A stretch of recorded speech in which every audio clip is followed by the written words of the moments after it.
Buenas, ¿estamos?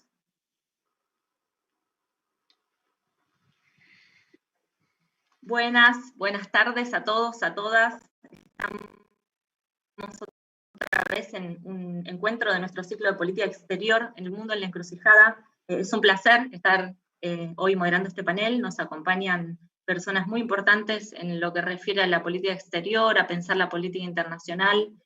Muy brevemente, este ciclo interdisciplinario integral sobre política exterior lo llevamos adelante distintas organizaciones que venimos pensando y queriendo generar un espacio de intercambio, de debate, de opinión, de reflexión, en un contexto muy complicado, transitando momentos muy intempestivos, en un mundo que nos pone ante el desafío de repensarlo. En ese sentido creemos que es muy importante poder generar estos espacios. Desde ATE Cancillería venimos motorizando con distintas organizaciones este espacio porque creemos que tenemos que poder opinar, creemos que nuestro rol es poder generar estos espacios de intercambio de diferentes miradas, expresiones, trayectorias, poder vincular el campo académico con lo que tiene que ver con el desarrollo diario de la política exterior, que tiene que ver también con el rol que le asignamos a los trabajadores y trabajadoras. Entendemos que nuestro rol no es ejecutar meramente políticas en términos de normativa o de procesos administrativos, sino que una de las cuestiones que puso en evidencia el contexto de pandemia es el rol del Estado, ¿no? Y en el rol del Estado también nos puso en evidencia y nos hizo emerger nuestro propio rol en relación con cierto grado de esencialidad, ¿no? Pudimos de algún punto poner en discusión y en debate, en definitiva, lo que tiene que ver con el rol del Estado, ¿no? Y en ese rol del Estado reencontrarnos a nosotros y a nosotras con nuestro propio rol. Nos acompaña hoy el vicecanciller de la República Argentina, Pablo Tetamanti, nos acompaña Pedro Brieger, que es sociólogo, que es periodista, especializado en temas de política internacional. Nos acompaña Verónica Pérez Taffi, licenciada en Relaciones Internacionales, presidenta de la Asociación de Estudios de Relaciones Internacionales, de AERIA, y también contamos con la presencia de Sofía de Nicolo, licenciada en Relaciones Internacionales y directora del Observatorio de Coyuntura Internacional y Política Exterior.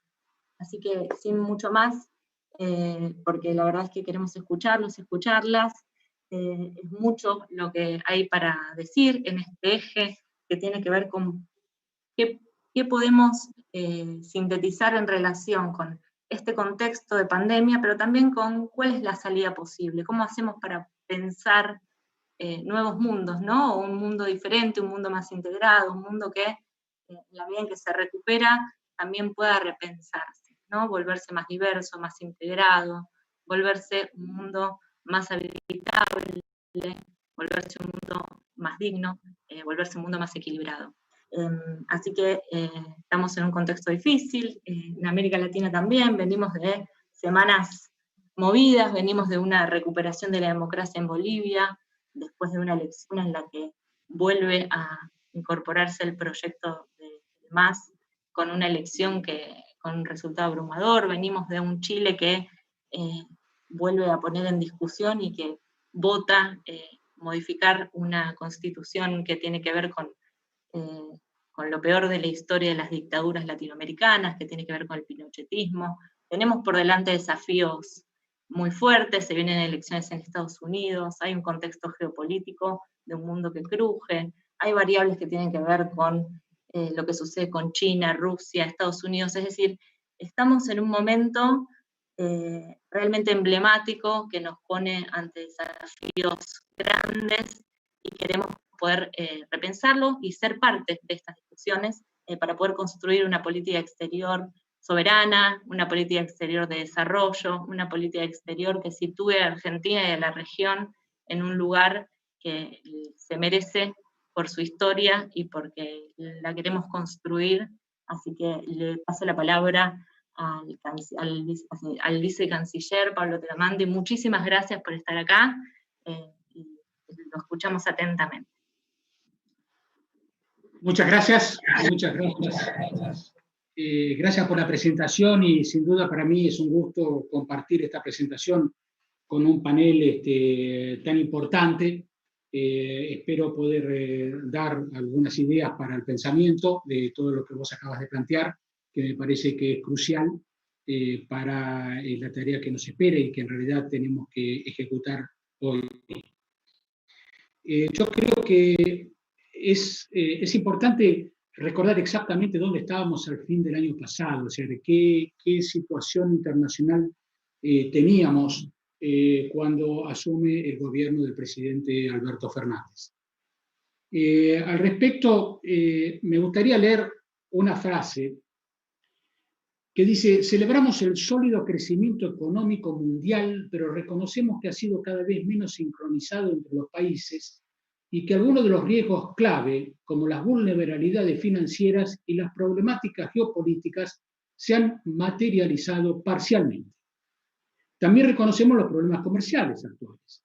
Reafirmamos nuestro compromiso de usar todas las herramientas políticas para lograr un crecimiento sólido, sostenible, equilibrado e inclusivo, y de salvaguardarnos de los riesgos aumentando las instancias de diálogo y las acciones para mejorar la confianza. Esta frase, que algunos pueden llegar a recordar, es en realidad el inicio del párrafo cuarto de la declaración del Grupo de los 20 cuando se reunieron en Buenos Aires en el año 2018. Sin embargo, nosotros al final del año 2019 nos encontrábamos con una de las deudas externas más altas de la historia, en lo que hace sobre todo la velocidad de crecimiento de la misma y el impacto relativo sobre el Producto Bruto. Nos encontramos también con una situación en la que el diálogo de la región, que ha sido una cosa tradicional, estaba prácticamente falleciente, al punto tal que prácticamente de lo único que hablaban los países latinoamericanos era de la situación de Venezuela. Nos encontramos con un acuerdo anunciado entre el Mercosur y la Unión Europea, cuyo contenido era desconocido.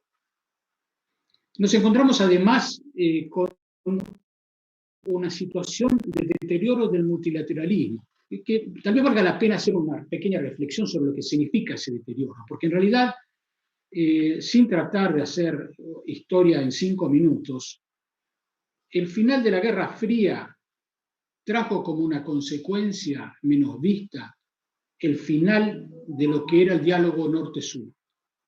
La falta de interés progresivo de las grandes potencias sobre la reacción de los países en desarrollo hizo que fuera decayendo todo lo que había sido una táctica de aproximación hacia los que menos tenían en algo de simplemente asistir a los que menos tienen.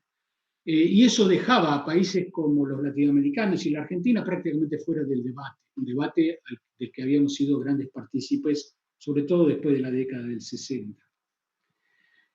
Pero simultáneamente nos encontrábamos con un sistema multilateral que había sido pergeñado esencialmente en el año 1945, cuando había una cincuentena de países independientes en el mundo, y se pretendía, para esa altura, que respondieran a una realidad de no más de 150 y que rápidamente trepó a los 193 países que son miembros hoy de las Naciones Unidas. Y claramente el esquema no respondía a esa nueva realidad.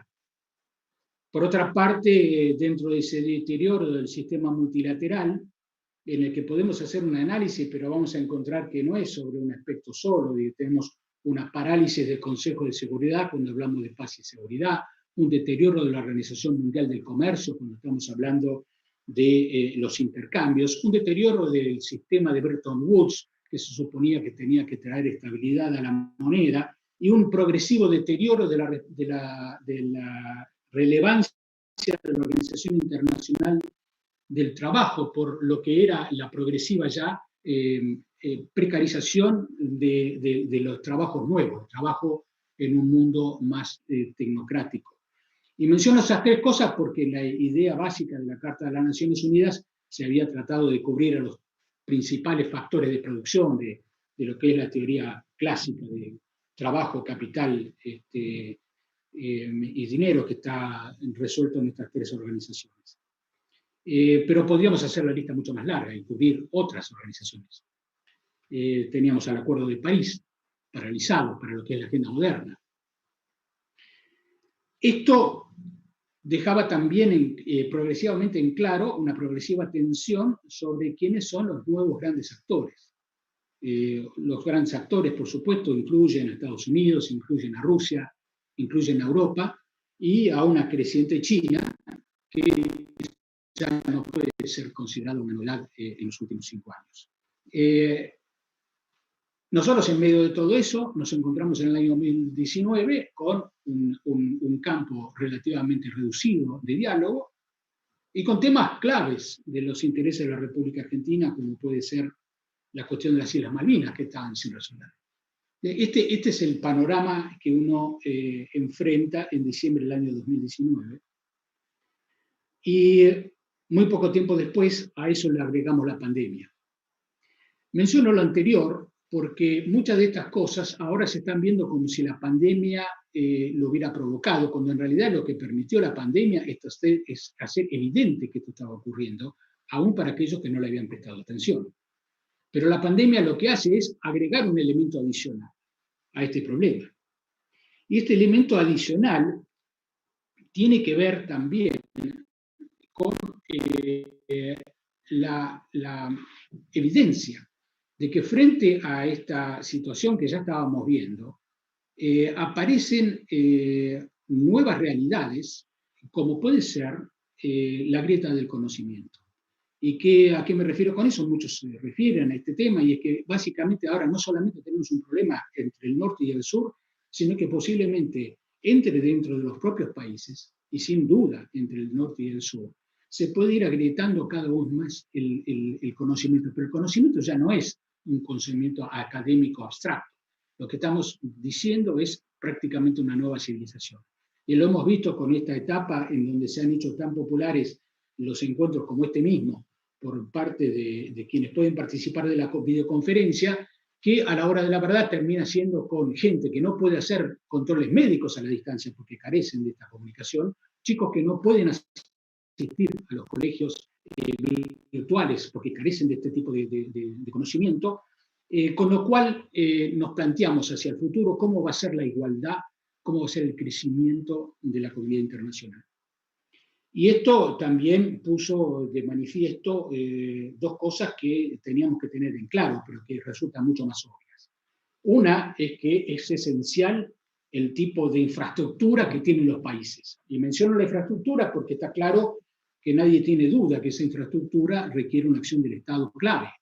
Y la infraestructura tiene que ver, por supuesto, con la comunicación nueva, tiene que ver con la tradicional también, tiene que ver con los puertos, tiene que ver con los ferrocarriles, tiene que ver con las rutas, tiene que ver, en definitiva, con los contactos internacionales permanentes.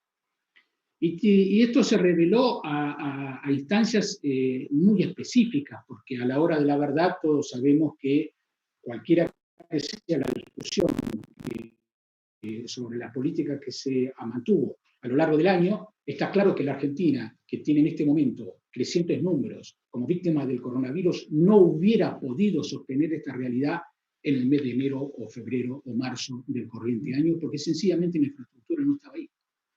Y pudimos durante estos meses mejorar esa infraestructura en el campo médico. Eso gracias a una particularidad de nuestro país, que también aparece ya no como una cosa declarativa, sino una realidad, que es la capacidad científica y tecnológica. Argentina es un país que se puede destacar de muchos otros por tener una capacidad propia de tecnología de punta, que es un tema que a veces uno no lo ve en la descripción de lo que es el perfil de la República Argentina. Pero no son muchos los países que pueden ufanarse de tener el conocimiento que nos permita poner un satélite en órbita totalmente diseñado, construido y destinado a los intereses de la República Argentina. Puede hacer el paso por de todo lo que es la tecnología nuclear y su uso pacífico, podemos hacer el paso de muchas otras capacidades que tienen la República Argentina, que no son generalizadas, y lo importante es saber que tampoco están garantizadas. Es decir, no basta tenerlo, hay que saber que eso hay que defenderlo y hay que seguir progresando. ¿Cuáles son las perspectivas que se nos presentan? La verdad es que no sabemos cómo vamos a salir de la pandemia. Hay muchísimas elucubraciones, yo no voy a sumar a esas elucubraciones porque no es mi campo, ni sabría definir esto, pero sabemos que hay grandes expectativas que vamos a llegar al tratamiento o a la vacuna en algún momento dado, pero todavía no sabemos ni cuándo ni cómo vamos a llegar a ese momento. Por lo pronto sabemos que el impacto sobre la economía está muy claro, y sabemos que hay mucha gente que aceleraron algunos de los procesos que estaba mencionando yo antes, que ahora es la realidad, gente que no está dentro de un sistema de salarios permanentes, gente que no está asegurada en un sistema de retiro garantizado, chicos que no tienen garantizado cómo va a ser su sistema educativo. Estas realidades que exceden lo que la gente a veces ve como economía y es solamente lo monetario, tiene que ver también con el futuro de nuestra población. Entonces esto es un impacto que nosotros tenemos que ver cómo nos vamos a enfrentar a esa realidad, cuando en realidad, si le pasa a todo el mundo, es más difícil encontrar que simplemente se va a arreglar con cooperación o asistencia que venga de otro lado. Y mucho de esto probablemente termine siendo algo que vamos a tener que cargar sobre nuestras espaldas. Y lo que también está muy claro es que se ha venido produciendo una profundización de la disparidad a nivel mundial y que nosotros tenemos que luchar para que eso no ocurra en la República Argentina, que no ocurra en América Latina, que ya empezó esta nueva etapa siendo la región en donde hay la mayor disparidad entre los que más tienen con aquella de los que menos tienen. Y no voy a ir sobre las cifras de pobreza que ya todos conocen y que son públicas, o de desempleo y demás que tenemos nosotros. ¿Qué vamos a hacer con esta situación? ¿Qué podemos hacer desde el punto de vista de la política exterior? La primera cosa es que nosotros tenemos que regenerar el diálogo en la región. Se encontraba, como dije antes, paralizado. Tratamos de ver, bueno, qué es este acuerdo del Mercosur que se firmó, en qué consiste, cómo podemos sumarlos a esto, con una organización como el Mercosur que se encontraba de algún modo paralizada. Y se ha hecho una reevaluación del sistema, se ve que hay algunas etapas que se pueden llegar a cumplir, es un desafío. La Argentina está dispuesta a asumir ese desafío, pero nos encontramos que reaparece en la agenda de la reunión entre Mercosur y la Unión Europea una vieja página de la rivalidad, que es el tema del medio ambiente. El tema del medio ambiente de golpe se pone como una traba a este acuerdo que aparecía como el gran símbolo del renacimiento del comercio exterior. Y sobre este punto mi reflexión es, no es tan nueva la agenda como la gente pretende, porque terminamos teniendo exactamente los mismos debates que llevaron a que esta negociación llevara más de 20 años. Y volvemos sobre el tema de la producción agropecuaria, y volvemos sobre el tema de las trabas sanitarias, y volvemos sobre el tema de eventualmente la situación laboral. Y esto es probablemente el panorama que se nos presenta. Por lo tanto, es esencial que reconstruyamos ese diálogo con los miembros del Mercosur. Pero también tenemos que romper con este monopolio del tema de Venezuela, en donde pareciera que los países de la región son una cosa o la otra, de acuerdo con lo que opinan sobre el caso de Venezuela. La República Argentina tiene una posición muy clara, sobre eso yo no lo voy a repetir acá porque me parece que ha sido hecha muy clara.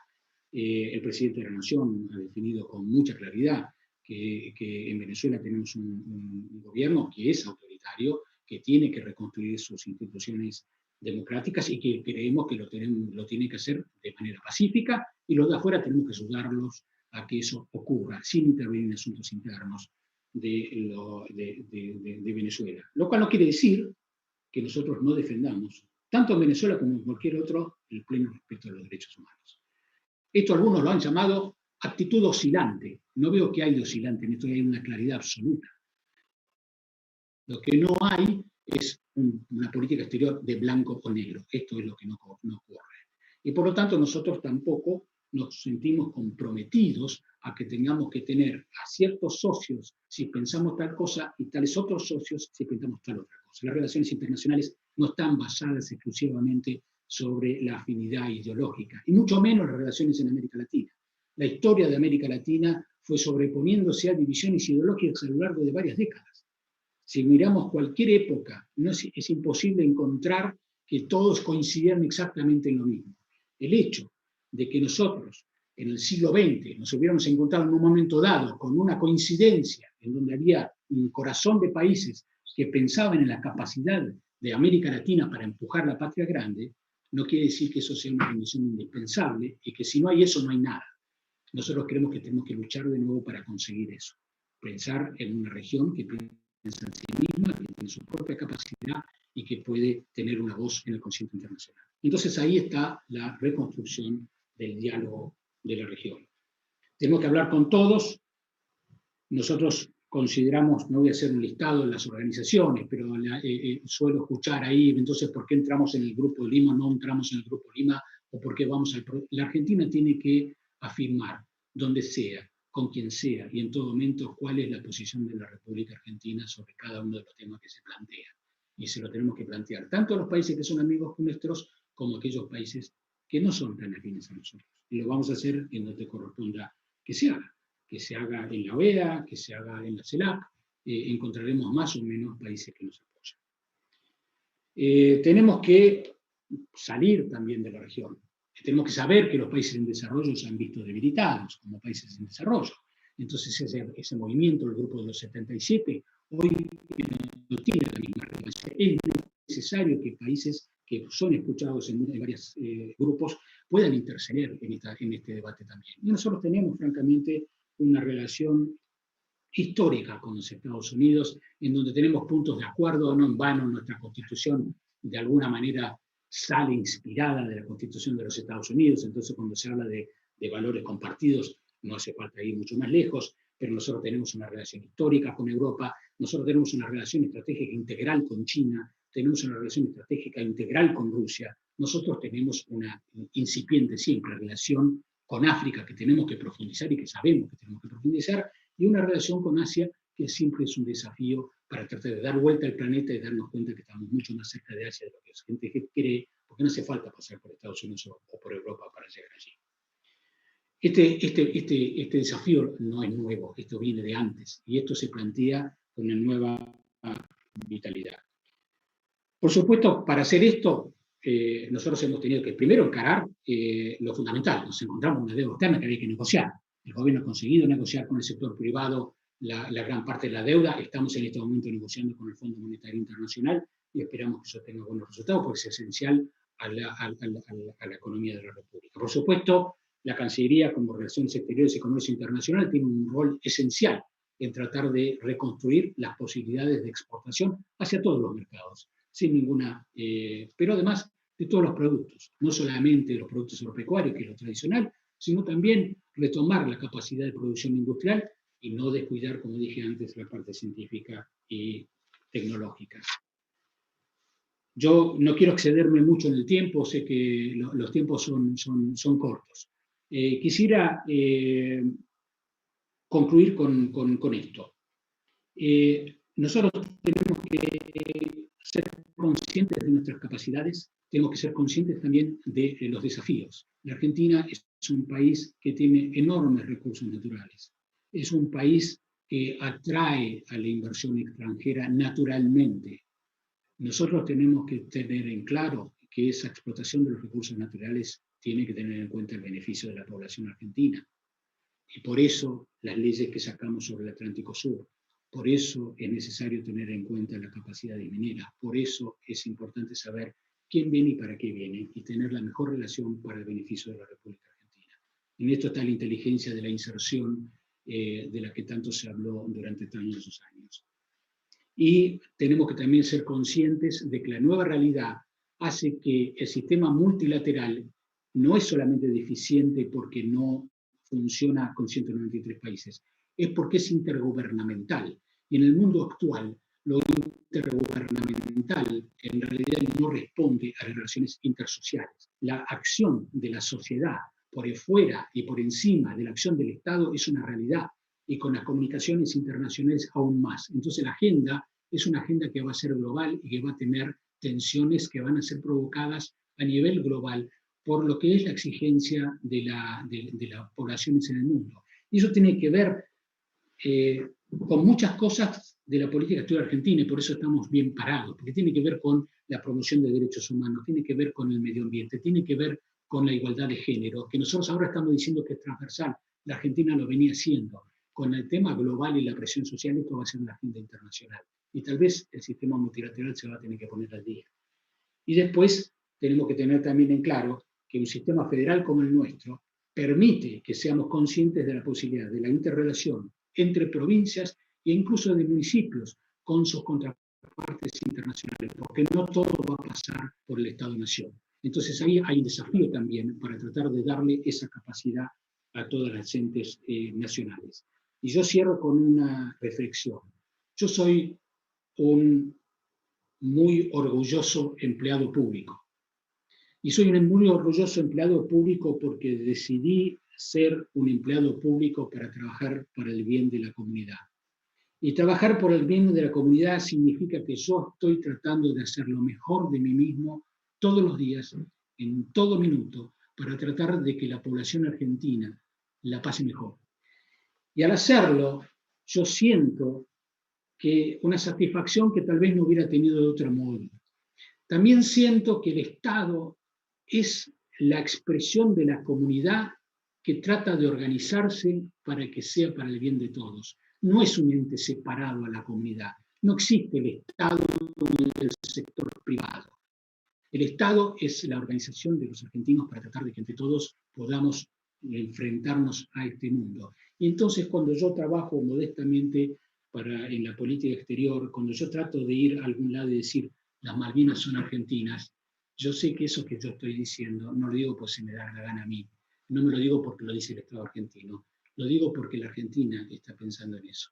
Y ese es el orgullo que creo que tenemos que tener nosotros. Las políticas las fija el gobierno, al gobierno lo elige el Estado, lo elige la nación, lo elige la comunidad argentina.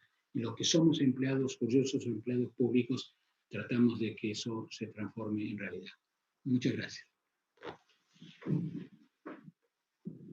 Bueno, muchísimas gracias, embajador Pablo Tetamanti, vicecanciller de la República Argentina. La verdad es que muy enriquecedor toda la exposición por el recorrido histórico, también por los elementos tan importantes en relación con los desafíos, pero también me parece central esto de pensar nuestras capacidades, ¿no? Que a veces, muchas veces queda ahí como más relegado en relación con poder pensar cuáles son las potencialidades que tenemos, ¿no? Cuáles son nuestras fortalezas, cómo podemos recuperar lo científico-técnico, cómo podemos utilizar nuestros recursos naturales para el bienestar de nuestro país y para un desarrollo sostenible.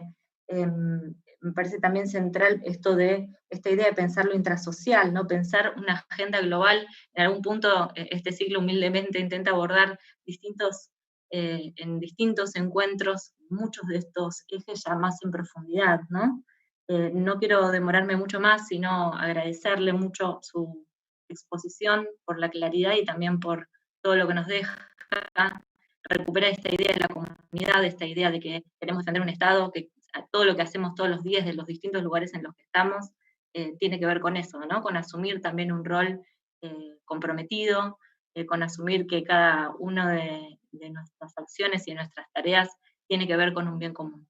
Sin mucho más, le quiero pasar la palabra a Pedro Brieger, sociólogo, periodista especializado en política internacional, una persona que se destaca por su trayectoria en estas temáticas y que la verdad es que también le agradecemos muchísimo poder disponer de unos minutos de su tiempo para poder generar este espacio de intercambio tan enriquecedor. Pedro, te dejamos la palabra. Gracias a ustedes por la invitación y la verdad que Pablo me dejó la pelota picando porque dio un marco general importante para poder meterme en América Latina. Mencionó algo que a mí me llamó la atención, positivamente por supuesto, porque habló del África y porque el África sigue siendo muy despreciado en gran parte del mundo político, periodístico especialmente, en su momento cuando Argentina tenía vínculos con algunos países africanos. En la época de Cristina Fernández había un tono burlón sobre Angola o sobre otros países, pero yo lo quiero ligar con que la UNASUR en su momento comenzó a trabajar en dos áreas importantes. Una, la UNASUR, o sea, pensando sur-sur como concepto global, en América del Sur y Medio Oriente, el mundo árabe concretamente, y otro era la UNASUR y África, cosa que me parecía muy importante. También en Brasil se burlaban de Lula cuando abría embajadas en África, que no tenía ningún sentido, más allá de que en Brasil esto puede remitir al propio origen negro esclavo de una población importante de Brasil, pero tenía que ver con la concepción geopolítica, ¿no? De ver a Estados Unidos y Europa como el centro del mundo, con Sudáfrica, perdón, con África, a lo sumo con la Sudáfrica blanca, pero no mucho más que eso.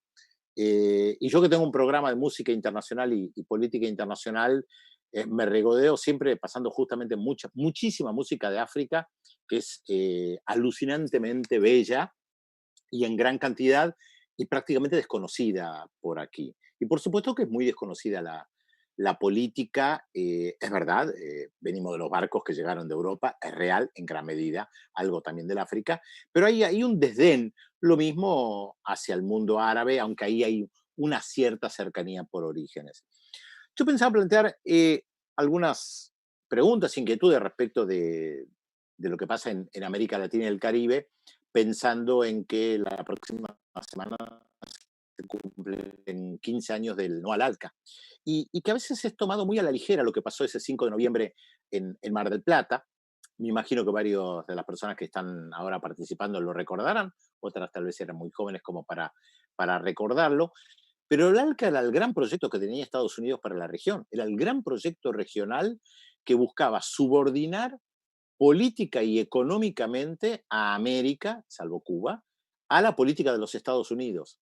Y fue muy interesante ver cómo desde América del Sur, al Mercosur concretamente, se le dijo que no al ALCA, más Venezuela, y cómo quedaron patas para arriba presidentes con mucha presencia que estaban ahí, como Vicente Fox de México o Álvaro Uribe de Colombia, y que no sabían qué decir porque se encontraron desconcertados y porque no tenían proyecto para América en global, América Latina y el Caribe, nada que no tuviera que ver con la subordinación a la política de Estados Unidos. Ni siquiera salieron a la conferencia de prensa a defender el proyecto del ALCA, porque el ALCA no era de ellos.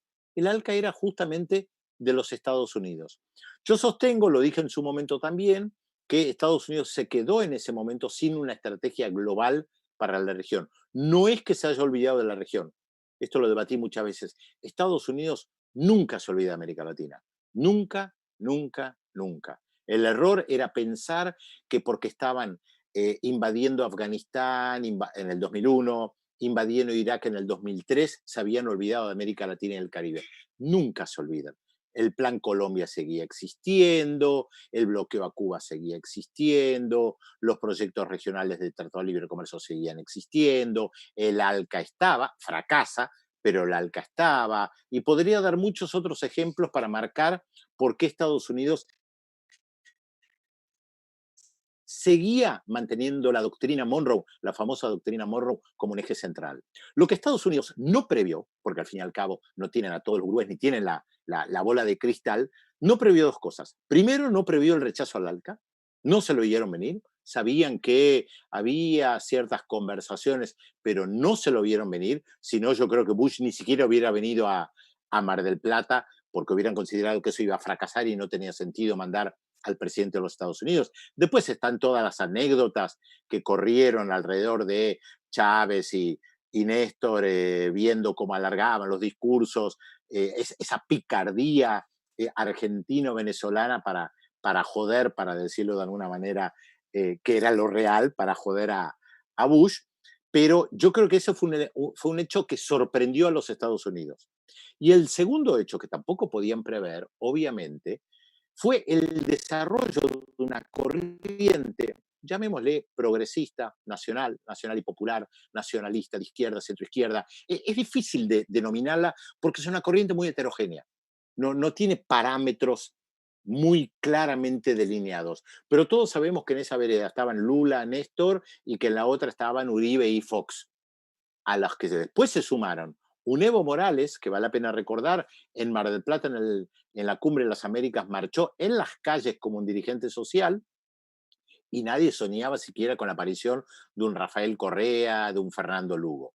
Se desarrolla una corriente muy heterogénea, pero que tiene un discurso post-neoliberal, para decirlo de manera muy amplia, aunque seguía aplicando muchas veces políticas liberales o neoliberales, y que comienzan a comprender que la integración es algo fundamental.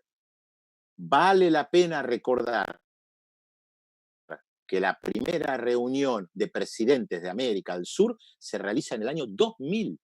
Nunca antes se habían reunido los presidentes de América del Sur eh, de cuerpo presente en una reunión que se hace en Brasil, impulsada por Brasil. En ese momento había mucha desconfianza en la Argentina porque pensaban que Brasil impulsaba un acuerdo de América del Sur para acceder al Consejo de Seguridad. Pero ahí están desde Chávez, Fujimori y de la Rúa. Es la primera reunión que hay con un pensamiento más brasileño, más Fernando Enrique Cardoso, de integración frente a los bloques, entendiendo que hay que comenzar un proceso de integración. Los que impulsan el proceso de integración son los países con gobiernos progresistas. Por eso los gobiernos de derecha, después de la experiencia de la Argentina o de Brasil o algunos otros incalificables, identifican a la UNASUR con un profundo sesgo ideológico progresista. O dicen, la UNASUR, el proyecto de UNASUR ahora es anacrónico. El proyecto de UNASUR no es anacrónico, para nada. Es anacrónico en la visión de las derechas latinoamericanas de pensar que solo puede existir motorizada por la corriente progresista, porque fue efectivamente la corriente progresista que la impulsó. Pero en Europa, la Unión Europea no es anacrónica, para nada. O sea, acá hay una contradicción entre el pensamiento de las derechas, que tampoco son un bloque homogéneo, ¿no? Pero entendemos de lo que estamos hablando. Las derechas latinoamericanas, cuando plantean la UNASUR es anacrónica, porque en realidad ni siquiera miran a la Unión Europea, miran básicamente a los Estados Unidos, porque no tienen un proyecto de integración regional. A las derechas latinoamericanas no les interesa la integración regional. Por eso apenas pudieron, trataron de destruir la UNASUR, que como vemos no está muerta. Yo no conozco las cuestiones legales parlamentarias, Pablo seguramente las conoce mejor que yo y alguno de ustedes la conocerá mejor que yo, pero la UNASUR como tal, para retirarse de la UNASUR hay que pasar por un proceso parlamentario. O sea, no es tan sencillo crear la UNASUR y tampoco es tan sencillo eliminar la UNASUR, más allá de que no esté funcionando hoy en día. Pero lo notable es que la corriente progresista impulsa la UNASUR y no se queda solamente con la UNASUR, impulsa la CELAC, que también sorprende a los Estados Unidos, comunidad de estados latinoamericanos y caribeños sin Estados Unidos, sin Canadá e incorporando a Cuba. Esa es la gran novedad de la CELAC. Entonces encontramos Mercosur ampliado, creciente, en UNASUR, los 12 países de América del Sur. América Central tiene propios organismos, el Caribe tiene sus propios organismos que no le prestamos mucha atención, CARICOM y SICA por lo general no le prestamos mucha atención ni a sus reclamos, y nace la CELAC. La fuerza de la corriente progresista hace que nace la CELAC y que incluso Chile con Piñera tenga que asumir la presidencia de la CELAC y no se puede oponer, porque la corriente progresista era muy fuerte. Hay unos cambios de gobierno que llevan a esta paralización. Desde el 2005-2006 en adelante, yo comencé a plantear que lo que hay en América Latina es hay una América Latina en disputa entre una corriente progresista, sabemos de qué estamos hablando, y una corriente de derecha liberal, conservadora, sabemos de lo que estamos hablando. ¿Por qué una América en disputa? Porque las derechas latinoamericanas no pueden hacer lo que hacían en el siglo pasado, golpes de Estado donde destruyen movimientos populares o por lo menos los eclipsan por un periodo muy largo. Fíjense lo que pasó en Chile. Allende gobernó apenas 3 años. Para la memoria colectiva pareciera que estuvo mucho más. Allende gobernó, mira, en realidad menos. 3 años estuvo en el poder Salvador Allende y dejó un legado muy fuerte. Lo que pasa que Pinochet tuvo 17 años y una constitución que dejó atado 40 años. Entonces, esto hay que tomar en cuenta para ver los ciclos históricos. Fíjense que en los golpes que se dan en este nuevo siglo XXI en América Latina, Manuel Zelaya en Honduras 2009, Fernando Lugo 2012 en Paraguay y 2016 en Brasil, tienen una característica. Desde el discurso y en la práctica también tratan de mantener la institucionalidad. No son los golpes del siglo pasado donde se cierra el Parlamento, se prohíben los partidos políticos, se asesina, se secuestra, se desaparece, se manda al exilio y todos los etcéteras que conozcamos. Marcan un antes y un después. Hay una ruptura histórica con el golpe del 73 en Chile. No lo hay con el golpe en Honduras, ni con el golpe en Paraguay, ni con el golpe en Brasil. De hecho, tienen que respetar la institucionalidad. No dicen que las urnas están guardadas. Y en Paraguay, perdón, en Honduras, en Paraguay y en Brasil se respeta el cronograma electoral establecido. Quien sucede a Fernando Lugo termina el mandato de Lugo. Quien sucede a Manuel Zelaya termina el mandato de Zelaya y quien sucede incluso a Dilma Rousseff termina el mandato de Dilma Rousseff. La novedad, como un híbrido, es el golpe en contra de Evo Morales. Porque ahí no se termina un mandato porque se da el golpe después de un proceso electoral. Y plantean, va a haber elecciones a corto plazo. Y las tienen que hacer. Y de hecho las hacen. Y las pierden. Gran novedad para la historia de América Latina. Hay dos hechos importantes de la historia contemporánea que hay que tomar en cuenta y que tienen que ver con esta disputa. El golpe de Estado en Venezuela en el año 2002, que vale la pena recordar que en 48 horas la gente en la calle, las masas en las calles, las masas populares en las calles, recuperan a Hugo Chávez y lo ponen otra vez en la presidencia, y Evo Morales. Esto es novedoso. Esto no se daba en el siglo pasado. Por eso digo que los golpes eran rupturas históricas importantes. Al peronismo le costó 18 años retornar al poder. 18 años. No es una línea en un libro de historia, ¿eh? 18 años con todo lo que pasó en el interín, más de una dictadura. No una, más de una dictadura. Varias dictaduras hubo hasta que el peronismo regresa al poder. Evo Morales, su movimiento, el movimiento del socialismo, lo logra en menos de un año. ¿Por qué? Porque no pueden llevar adelante ese quiebre histórico para romper esta corriente. Es verdad, Correa está en el exilio, es verdad, hubo golpes importantes en contra del PT en Brasil, es cierto, pero el PT sigue estando ahí. Dilma incluso se pudo presentar, perdió como candidata a senadora, después de haber sido derrocada. Fernando Lugo, después de derrocado, fue presidente del Congreso en Paraguay. Esto les marca algo, la dificultad que tienen las derechas para cerrar los ciclos. No pueden cerrar los ciclos. Y fíjense lo que pasó con Mauricio Macri, con esto voy a cerrar, casi que es una, por supuesto que hay mucho más para hablar. Cuando Macri asume, varios medios de comunicación afines al macrismo decían, ahora van a hacer un nuevo liderazgo regional. Y yo me acuerdo que lo dije y lo escribí. Macri no tiene aspiración de liderazgo regional y a mi juicio, decía entonces, y no lo digo despectivamente, no tiene la capacidad para un liderazgo regional. Y acá también hay un elemento muy interesante. ¿Qué figuras tiene la derecha latinoamericana para presentar como liderazgos irreivindicables? Ninguna. Álvaro Uribe es un fenómeno colombiano, Vicente Fox ha quedado en la historia prácticamente, Perú, los últimos 5 presidentes electos por el voto popular terminaron en causas de corrupción, presos, en el exilio o suicidado como Alan García. Y si ustedes miran la corriente progresista, van a encontrar que una parte importante de sus referentes eran y siguen siendo referentes importantes. Chávez, Lula, Correa, Evo, Néstor, Cristina. Cada uno a su manera, ¿eh? Nosotros a veces no tenemos la dimensión de lo que significa Cristina Fernández para los sectores progresistas en América Latina y el mundo. Altura de estadista, de primer nivel. Lo que pasa es que estamos muy enfrascados en las disputas locales como para poder dimensionar su figura. Muy admirada. De la misma manera que acá en la Argentina mucha gente admira a Rafael Correa, en Ecuador mucha gente admira a Cristina Fernández. De la misma manera que se admira a Evo Morales en Bolivia, también en Bolivia admiran mucho a Cristina Fernández. Digo Cristina más que Néstor por los 8 años que estuvo.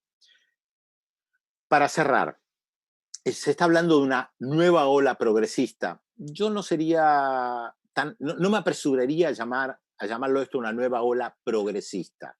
Creo que tiene más que ver con la América Latina en disputa. Me parece muy interesante que la Argentina diga hay que recuperar UNASUR y demostrar que la UNASUR puede existir con todas las diferencias ideológicas que pueda haber. Y de hecho la UNASUR ya lo demostró. En un momento, salvo Guyana y Surinam, 8 de los 10 países de América del Sur, digo Guyana y Surinam son un fenómeno particular por su herencia colonial, 8 de 10 países en América del Sur tenían gobiernos progresistas. Y en ese momento Uribe no se lo echó de la UNASUR por querer tener bases militares en Colombia. Se lo conminó a ir a la reunión, a Bariloche, a discutir el tema de las bases. No se lo echó. Y me parece que el discurso actual del gobierno, pero Pablo obviamente puede hablar mucho mejor que yo sobre esto, es recuperar UNASUR con diversidad, al modelo de la Unión Europea. La Unión Europea no se quebró teniendo gobiernos de derecha, de izquierda, más de centro izquierda, más de centro derecha, salvo el Reino Unido, que es un caso particular, que considera que no es Europa. Pero el resto de los países europeos se fueron ampliando, aún a sabiendas de las diferencias ideológicas. A Grecia la cogotaron con el gobierno de Syriza, con el chantaje del euro, pero no se planteaba echar a Grecia de la Unión Europea por tener a un gobierno de izquierda con Alexis Tsipras. Tal vez hubiera llegado a eso, pero no se lo planteó que yo recuerde, no se lo planteó. Los acogotaron, es real.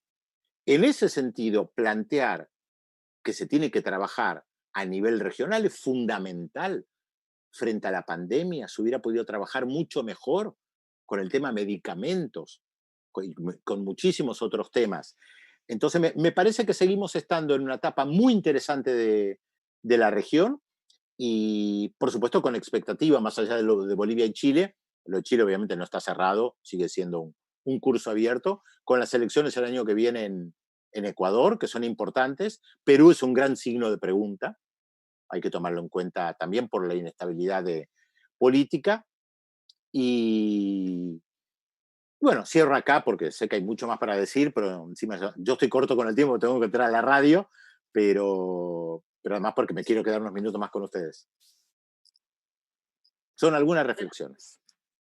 Pedro, muchísimas gracias por tu exposición, súper claro, me parece central pensar esto de la integración como fundamental, esto de que el pensamiento de las derechas no incluye la integración en su agenda, que la UNASUR está viva, que no es anacrónica y que tiene que recuperarse y este concepto estratégico de pensar a la UNASUR en la diversidad, ¿no? De pensar a la UNASUR en una nueva etapa, en una etapa superadora que hay que reordenar, pero que reviste potencialidad, que tiene que ver con recuperar esta agenda regional para poder construir esta integración que es tan necesaria.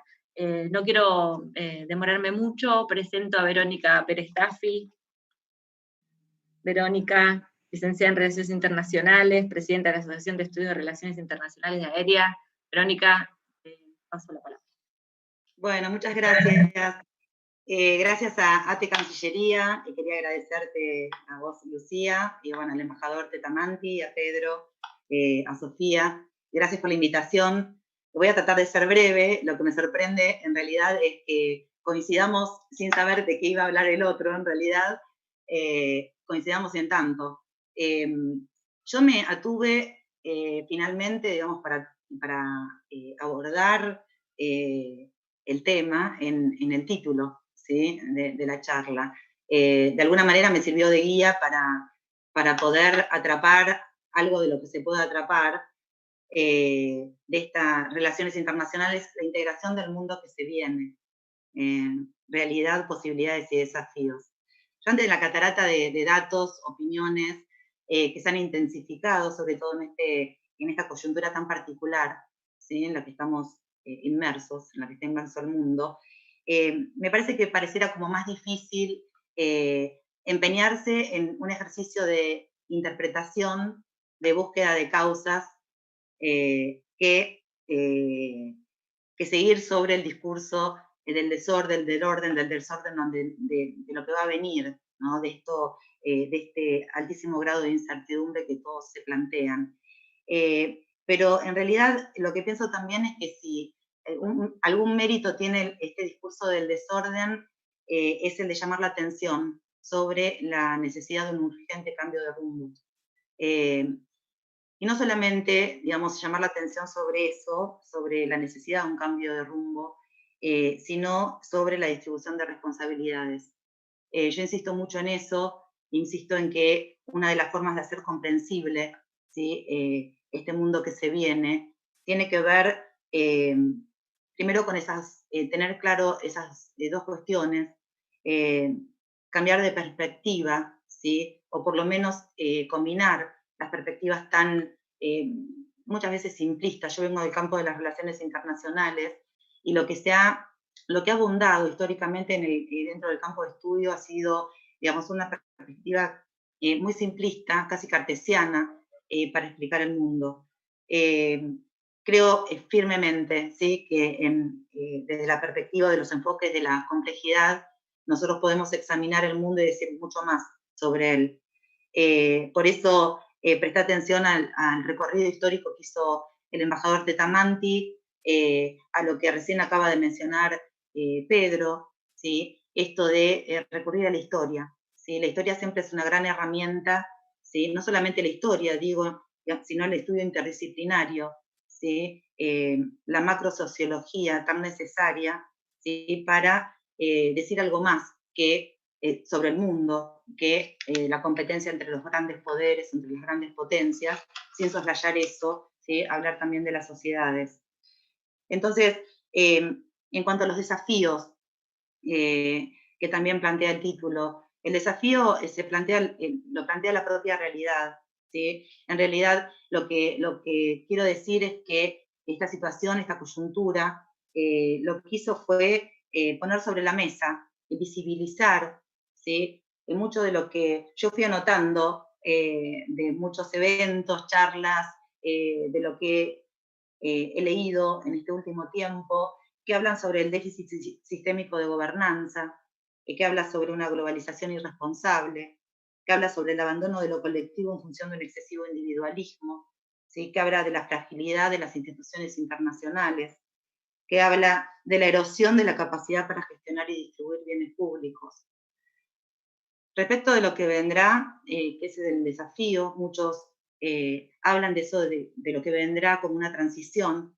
Acá yo me permito, porque trabajo con él, citarlo a Pepe Paradiso, ¿sí? Él habla de transición y dice, esa transición, o lo que vendrá después de esa transición, no está determinado, pero es determinable, ¿sí? Porque esa idea de transición, ¿sí?, tan utilizada para hablar de diferentes momentos de la historia, da lugar también al hecho de la bifurcación, ¿sí?, a eso que señalé antes y que tiene que ver con una necesidad de cambio de rumbo. Otros van a hablar no de transición, van a hablar de entropía. Yo creo que ha sido el concepto que más he escuchado, que no es propio de las ciencias sociales, ¿sí?, es prestado, pero que muchos refieren para hablar de ese mundo que vendrá, un mundo entrópico, ¿sí? Y la entropía hace referencia fundamentalmente a el estado de un sistema que tiende del orden al desorden, ¿sí? Un mundo entrópico sería un mundo en crisis, un mundo en descomposición.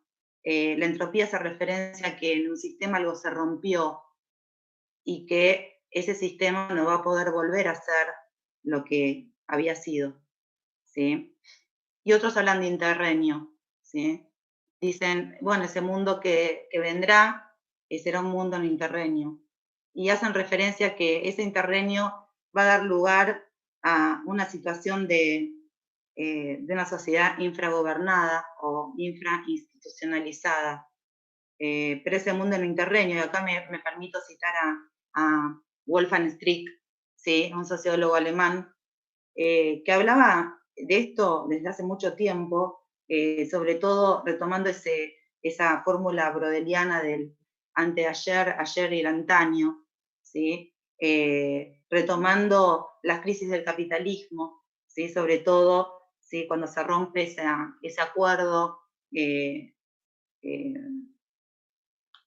a partir de los 70, algo que recién mencionaba el vicecanciller, los acuerdos de posguerra, ¿sí? Que se rompen con la segunda gran crisis del capitalismo en la década del 70. Y que, digamos, convierten al mundo a partir de la década del 90 en mucho de lo que encontramos hoy, ¿sí? Un mundo que tiene que, de alguna manera, dirimir las dificultades que tiene para limitar la mercantilización del trabajo, del dinero, de la naturaleza, ¿sí? Y de la vida, que tiene que dirimir esa debilidad que muestran las instituciones, ¿sí? Eso llamado gobernanza global, que yo nunca entendí muy bien, ¿sí? Me suena hasta un término bastante neoliberal, para hablar sobre algo que finalmente no dio resultado, ¿sí? Quizás la pandemia demuestra parte de eso. Entonces, entre tantas otras cosas que puedo decir, yo no me quiero alargar mucho, pero las posibilidades, y creo que ahí coincidimos. Nosotros desde este espacio que es Aérea, desde 2016 que creamos la asociación, nos propusimos hacer el esfuerzo intelectual de pensar América Latina desde dentro hacia América Latina, o sea, repensar América Latina desde marcos analíticos propios. América Latina los tiene, ¿sí? También los ha materializado, cristalizado eso en todas estas entidades que mencionaba recién Pedro, y que producto de también lo que mencionaba Pedro, ¿sí? Se fueron hasta diabolizando, ¿sí? Hasta se diabolizó, de alguna, no sé si es el concepto, el Mercosur, UNASUR, CELAC, ¿sí? Cuando tanto esfuerzo plasmado y tanto resultado dieron mientras, digamos, estuvieron motorizadas. Por lo tanto, la posibilidad sí, me parece que es repensar, hacer este esfuerzo intelectual de repensar la integración. Yo creo que por ahí viene, o como decía recién el vicecanciller, reconstruir el diálogo en la región, ¿sí? Todo lo que se pueda, ¿sí? Yo creo que hay elementos y creo que es esa la posibilidad. Bueno, muchas gracias. Muchas gracias, Verónica, por tu intervención. Importante esto, ¿no? De reforzar esta idea de que hay que repensar la integración y que hay que construir y reconstruir el diálogo, todo lo que se pueda sin parar, todo lo que nos dé para poder fortalecer todos los espacios de integración. Quiero, sin mucho más, presentar a Sofía de Nicolo. Sofía, ¿estás ahí? Sofía de Nicolo, directora del Observatorio de Coyuntura Internacional y Política Exterior, OSIPEC, licenciada en Relaciones Internacionales. Muchísimas gracias, te paso la palabra. Bueno, muchísimas gracias. En primer lugar, agradecer a ATE Cancillería por organizar este ciclo de conferencias, de diálogo, de intercambio. Agradecer también a todos los que están y a todas las que están acá presentes. También decir, bueno, me toca una parte difícil, que es hablar después de 3 exposiciones muy completas, integrales y quirúrgicas, ¿no? En la cuestión que venimos a debatir hoy. Así que espero poder aportar un poquito más.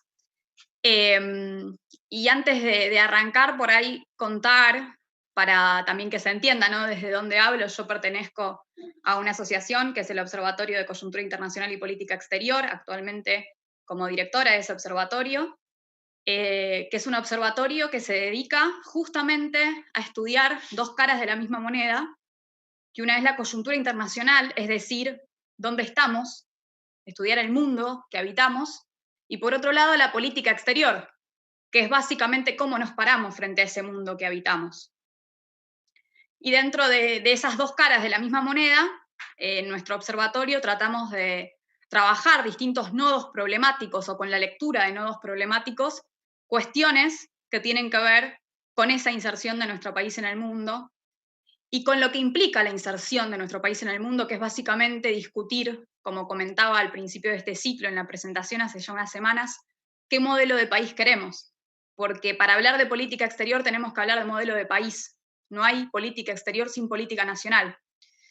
Y generalmente cuando discutimos política nacional, mucho de lo que discutimos es política económica, es decir, recursos, cómo se distribuyen, cómo se utilizan, cómo se discute esa disputa por los recursos. Entonces ahí, para estructurarme conceptualmente, cuando hablamos de política exterior hablamos de política nacional, y cuando hablamos de política nacional, mucho de lo que hablamos es modelo económico, no lo único, pero mucho tiene que ver con modelo económico.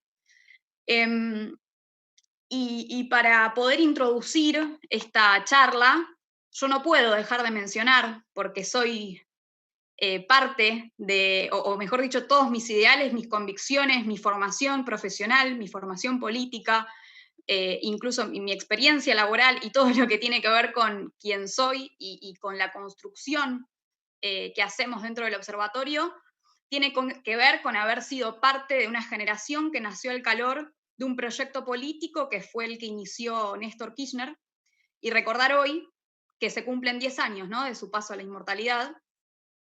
¿Y por qué lo introduzco más allá del recordatorio de una fecha trascendental en la historia de nuestro país que marcó muchos cambios de nuestra identidad nacional y de nuestro proyecto político como país? Lo nombro también porque tiene mucho que ver con política exterior, con política internacional, porque yo en el 2003 tenía 8 años, o sea que, digamos, mi formación, toda mi formación de la adolescencia y la adultez fue en pleno kirchnerismo, por así decirlo. Y que los jóvenes nos hayamos organizado, hayamos formado tanques de pensamiento, espacios de formación, espacios de creación de contenido y de producción de contenido sobre política internacional, tiene que ver con que en nuestro país se recuperó masivamente, identitariamente, la política internacional como un factor fundamental para discutir qué país queremos. Porque en definitiva discutimos política internacional porque queremos discutir qué país queremos. Es imposible discutir qué país queremos en un país como la Argentina si no discutimos política internacional.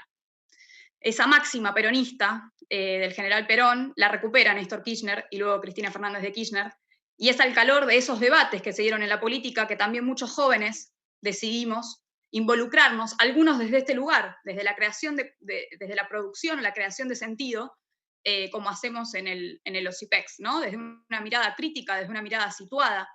Y como decía Verónica hace unos minutos, poniendo en el centro de la discusión la historia, ¿no? La historia como método, la historia para abordar el presente, la historia para pensar el futuro.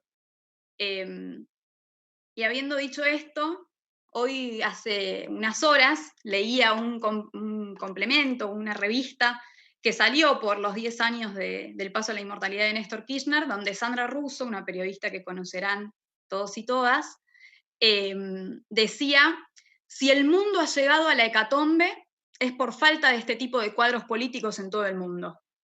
Para mí fue una gran definición de Néstor Kirchner, viéndolo desde mi sesgo, ¿no?, de la política internacional, de la política exterior.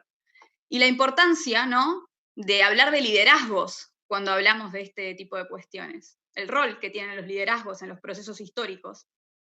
Y los liderazgos y los pueblos, ¿no?, como los verdaderos actores de la política, los que trascienden a los tiempos, trascienden a los gobiernos, trascienden a las generaciones. Y desde esta introducción yo hoy pensaba, ¿no?, también hay otra frase, y perdón que me ponga insistente, pero bueno, es mi forma de cómo abordo estas cuestiones. Pensaba en algo que me dijo una mujer hace unos días, que me dijo que Néstor había venido y se había ido inesperadamente. Y ese inesperadamente, ¿no?, que había llegado a la política y se había ido inesperadamente, ese inesperadamente para mí también tiene mucho que ver con la forma de hacer de lo que representó ese proyecto político, ¿no? La sorpresa como elemento político. Y esa sorpresa tuvo mucho que ver con la política exterior de los últimos años, ¿no? De los últimos años de los gobiernos de Néstor y Cristina. Pero una sorpresa que se instrumentaba para con los factores de poder, es decir, una sorpresa que se instrumentaba en función de ver cómo era posible aumentar los márgenes de autonomía, de esa razonable autonomía que nos decía Cristina, frente a los poderes fácticos que obturaban desde el plano local y desde el plano internacional esa autonomía. Y después está el plano de las certezas, ¿no? También, además de ese factor sorpresa, había muchas certezas. Certezas para quienes eran representados en esa política exterior. Y a mí me parece muy interesante que desde ATE, o sea, desde un espacio sindical, se planteen estas discusiones. Porque en definitiva también lo que hacemos es interpelar desde la acción quiénes deben ser tenidos en cuenta o desde qué óptica debemos mirar las discusiones que se dan en la política exterior. Y para mí, los actores centrales de esa discusión son los trabajadores y las trabajadoras. Hay mucho que tiene que ver con la cotidianidad que afecta al trabajo, que afecta a la vida cotidiana de nuestros compatriotas, que tiene que ver con la política exterior. Hay una implicación directa entre la política nacional y la política exterior. Por eso es fundamental que estos ciclos se organicen alrededor del núcleo básico de nuestro país, que es el trabajo. Y digo esto porque de parte de lo que voy a desarrollar, y espero, y voy a tratar de ser lo más breve posible para no extenderme más del tiempo que tenemos, parte fundamental va a ser esa. Para mí hoy hay una discusión que irrumpe en este mundo caótico, desordenado, violento o virulento, como le queramos decir, sumamente desigual, que tiene que ver con la discusión del mundo del trabajo y cómo se va a organizar eso. Y yo pensaba recién, teniendo en cuenta las exposiciones que me antecedieron, que fueron brillantes y que creo que se complementaron además muy bien, pensaba, ¿no? Nosotros pensamos en que vivimos en un mundo de caos, ¿no? Y ese mundo que describía Pedro, ese mundo de la integración o de la época dorada de la integración regional, tuvo que ver con una época de volver a poner orden, ¿no? La palabra orden, qué importante, después de 4 años de desorden y de desorganización estructural que generó el macrismo en nuestro país. Si nos remontamos un poquito más atrás, podemos ver que esa época dorada fue una época de orden, pero de un orden justo. Y la importancia de esa palabra, ¿no?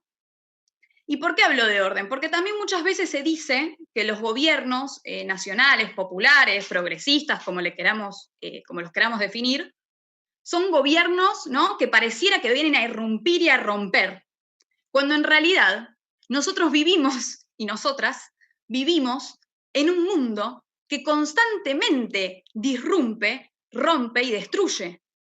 Y estos gobiernos, en esa época, no fueron contrarios o enemigos de la institucionalidad, sino que muy por el contrario, intentaron, contra la marea del mundo, buscar revisar la institucionalidad y volver a ajustarla. Porque ahí recuerdo un concepto de una académica muy conocida en el mundo de las relaciones internacionales, además diría hegemónica de la teoría de las relaciones internacionales, que es Esther Barbé, que ella ya en los 90 decía, hay momentos del mundo donde existe un desfasaje institucional, y los poderes o el poder, ¿no?, y las ideas no coinciden con las instituciones. Y para mí, esa época dorada tuvo que ver mucho con esa discusión. No eran gobiernos que eran anti-institucionalistas, sino que se buscaron revisar esas instituciones. Y lo podemos llevar a la política local. Un ejemplo, quizás el más claro o el más contundente de los 12 años de gobiernos peronistas de la última etapa, un ejemplo de revisar y de reconstruir la institucionalidad, tuvo que ver con los juicios contra los crímenes de lesa humanidad perpetuados por la última dictadura cívico-militar. Eso fue revisar la institucionalidad, volver a poner un orden que fuera justo y que reparara todo el daño que había generado la institucionalidad de la impunidad en los años de la dictadura.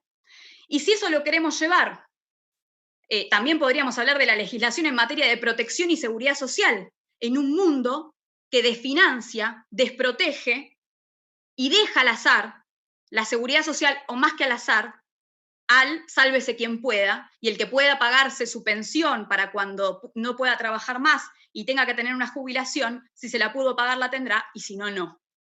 También hubo reparación institucional en ese sentido. Y esto lo remarco porque me parece que es una falacia y que es una trampa cuando nos dicen que los gobiernos que piensan en modelos inclusivos de desarrollo soberanos son antiinstitucionalistas o van contra las instituciones, ¿no? Ahí me parece que hay algo importantísimo porque de política exterior tiene mucho que ver este tema. Y si vamos hacia la región o hacia la política exterior, recordar también en este día que si se quiere, la primera reforma institucional, desde mi punto de vista, y espero no equivocarme por decir la primera, pero más importante que tuvo la política exterior, fue la revisión del Mercosur. Néstor y Lula no rompieron el Mercosur, no se fueron del Mercosur, y no perpetuaron la lógica del Mercosur de los 90. Pero lo primero que hacen en el 2003 es firmar el Consenso de Buenos Aires. Ese Consenso de Buenos Aires fue a decir que el Mercosur tenía que empezar a ser un Mercosur productivo que incorporara las variables de la ciencia, de la tecnología, del trabajo, del desarrollo industrial al Mercosur, que hasta ese momento simplemente había sido la plataforma de conexión de los sectores de poder clásicos de nuestra región para con el resto del mundo, y no discutía nada más. Y a los liberales les servía esa institución. Y era una institución regional, pero les servía a los liberales, porque esa institucionalidad representaba los intereses de los poderes fácticos de nuestra región. El Consenso de Buenos Aires rompió con eso y generó otro consenso en el marco en donde el mundo todavía creía que el Consenso de Washington tenía algún fin o algún sentido. Y si me remonto un poco más a la fecha, hubo un acto disruptivo, tremendamente disruptivo, que es el que nombró Pedro hace un instante, que tiene que ver con el no al ALCA, donde Chávez, Lula y Néstor le dijeron no a ese proyecto, ¿no? En la Cumbre de las Américas en Mar del Plata. Pero ese no al ALCA no quedó simplemente en el no al ALCA, que hubiese sido la reacción, ¿no? La reacción defensiva contra la ofensiva norteamericana, sino que ese no al ALCA se tradujo años después en lo que fue el Tratado Constitutivo de la UNASUR, ¿no? Una UNASUR que era una institución nueva para construir todo lo que no podíamos construir con las instituciones que teníamos hasta ese momento, como era el Mercosur. Vean de nuevo cómo nosotros somos, ¿no?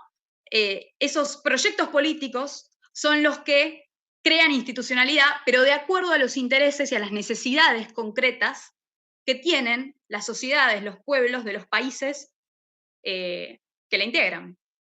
Y esa UNASUR, yo quiero poner un ejemplo que creo que alguno de los que habló antes lo nombró, pero poder dar un ejemplo bien contundente y bien gráfico de lo que fue la UNASUR.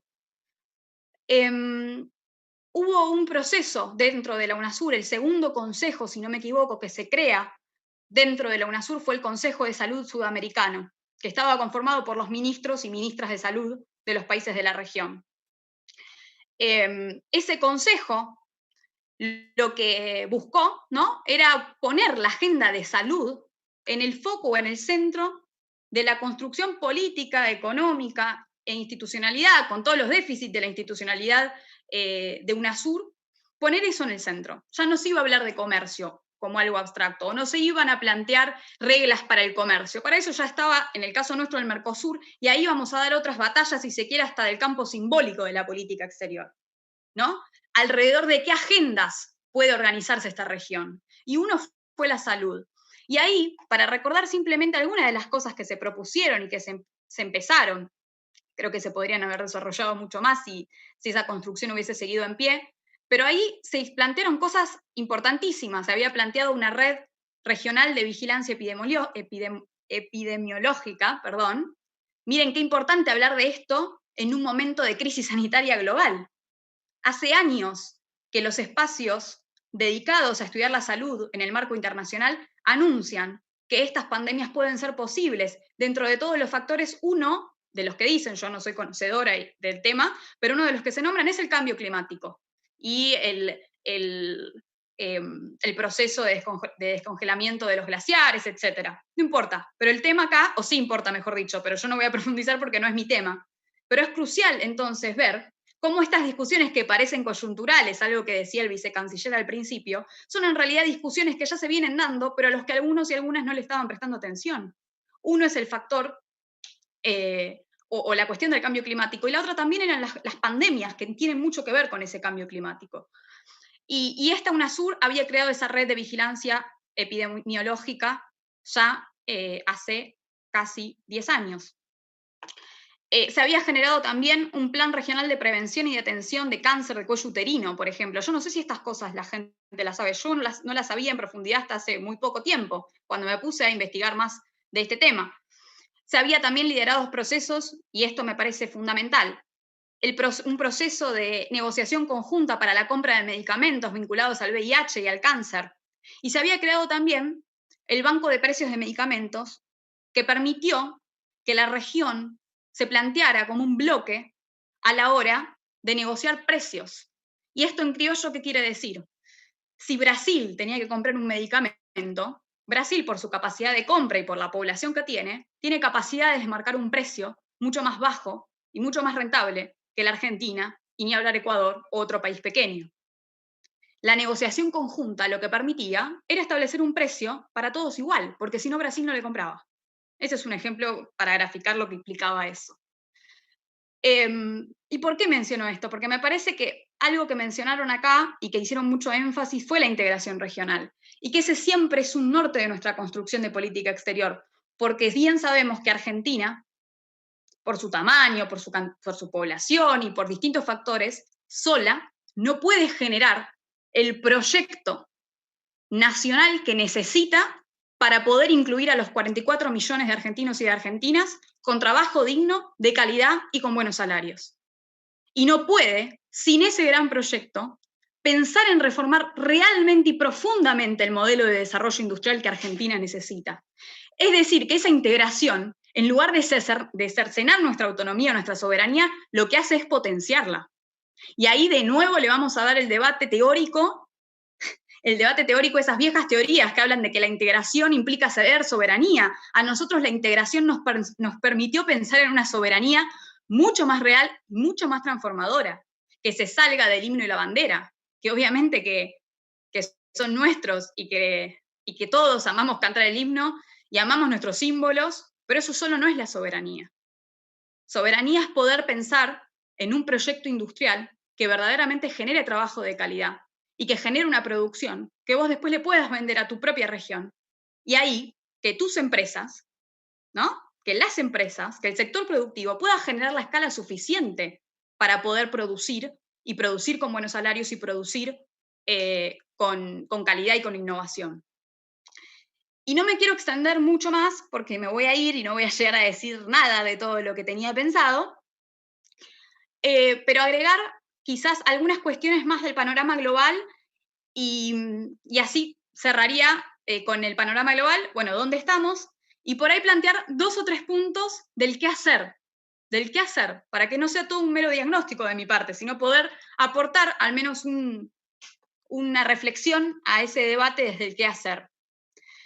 Y a mí lo que me interesa destacar del panorama global, porque creo que ya lo describieron muy bien todos los que tanto Verónica como el vicecanciller y como Pedro, es destacar algunas cifras que me parece que son gráficas del gran problema que vivimos hoy.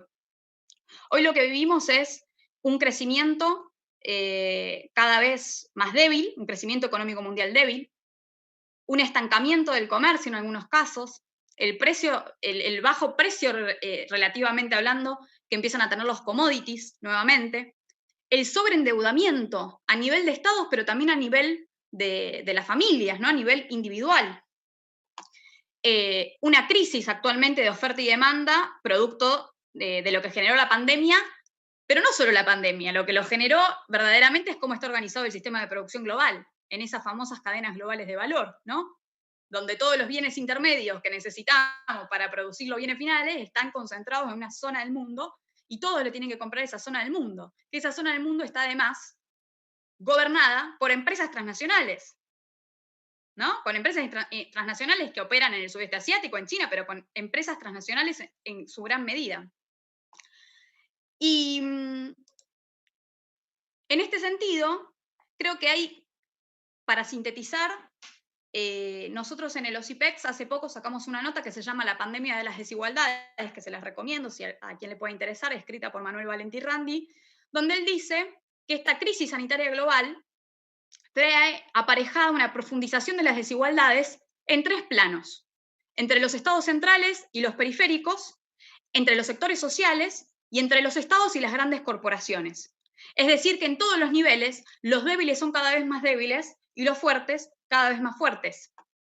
Y ese orden injusto y caótico que rige a nivel global es cada vez más conflictivo y cada vez más volátil, porque lo que aumenta es la concentración de la riqueza y lo que disminuye son los ingresos generados del trabajo.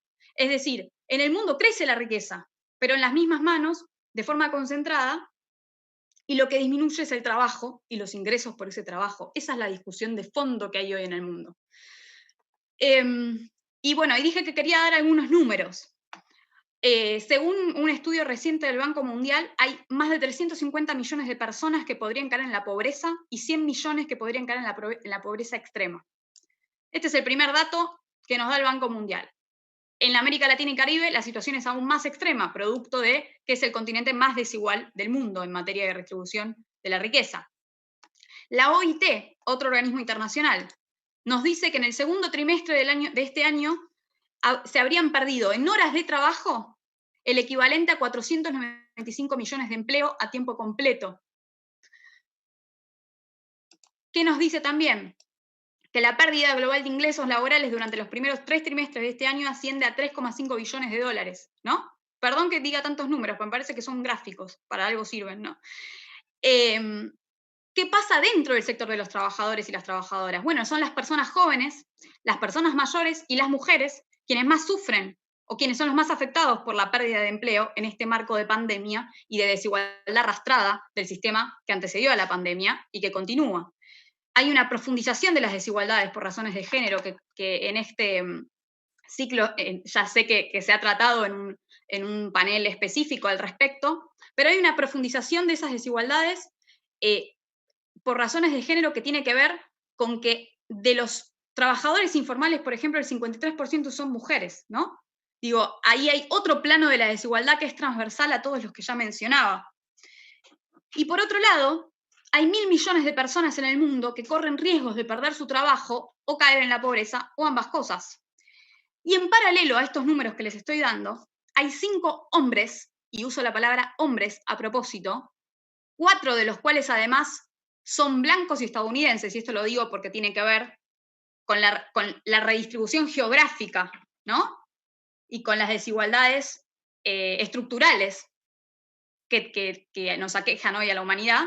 Hay 4 de esos 5 hombres que son estadounidenses, y esos 5 hombres son los hombres más ricos del mundo, y en esta pandemia han aumentado su patrimonio personal en lo que va del año en 200.000 millones de dólares. O sea, frente a los 1.000 millones que están en riesgo de perder su trabajo, hay 5 hombres que acumularon 200.000 millones de dólares en lo que va de pandemia. Bueno, me estoy quedando sin tiempo y claramente hay muchas cosas que no pude decir, pero bueno, voy a cerrar simplemente con un dato más que tiene que ver con el qué hacer. Y creo que el qué hacer tiene que orientarse en 2 temas fundamentales.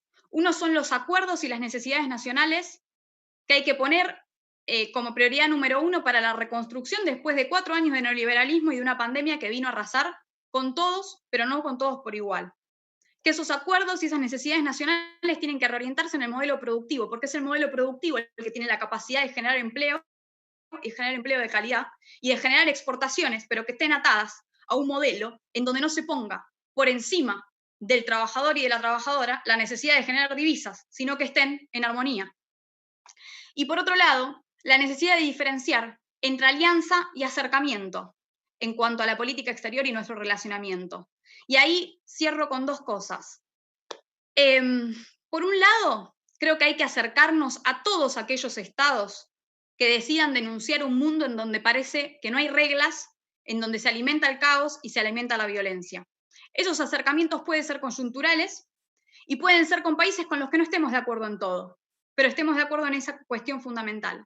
Y por otro lado, están las alianzas, que las alianzas son permanentes y siempre persiguen un plan estratégico y siempre persiguen, al perseguir un plan, mejor dicho, no tienen que ver con alineamientos, sino justamente con alianzas, es decir, con aquellos países con los que compartamos intereses y objetivos.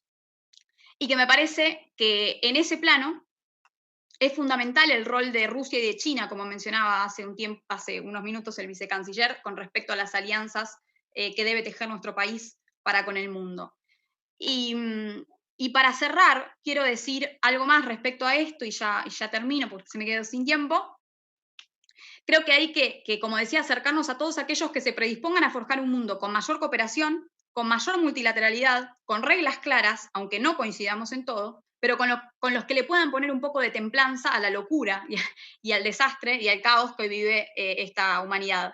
Pero que hay que aliarse estratégicamente con quienes, además de eso, busquen revisar y transformar las reglas, quienes busquen bregar por un sistema multilateral, pero expandiendo el multipolarismo, es decir, transformar el fondo, además de la forma. Y además, con quienes quieran cooperar, pero en función de los temas y las agendas que sean correspondientes a nuestros intereses nacionales. Y ahí hay algo muy importante que mencionó nuestro presidente, Alberto Fernández, ante la Asamblea General de Naciones Unidas, en donde hablaba de la necesidad de encontrar una vacuna contra la injusticia social y que ese debía ser el leitmotiv para la cooperación entre las naciones. Me parece que el eje es por ahí. Y Cristina hace unos años dijo que la mayor vulneración de los derechos humanos en el siglo XXI era la desigualdad. Y me parece que ese va a ser el centro de todos los debates que vengan de ahora en más.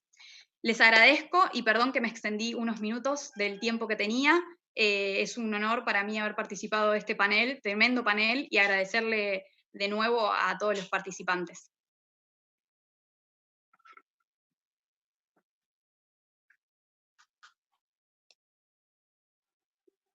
Bueno, muchas gracias, Sofía, por la disertación.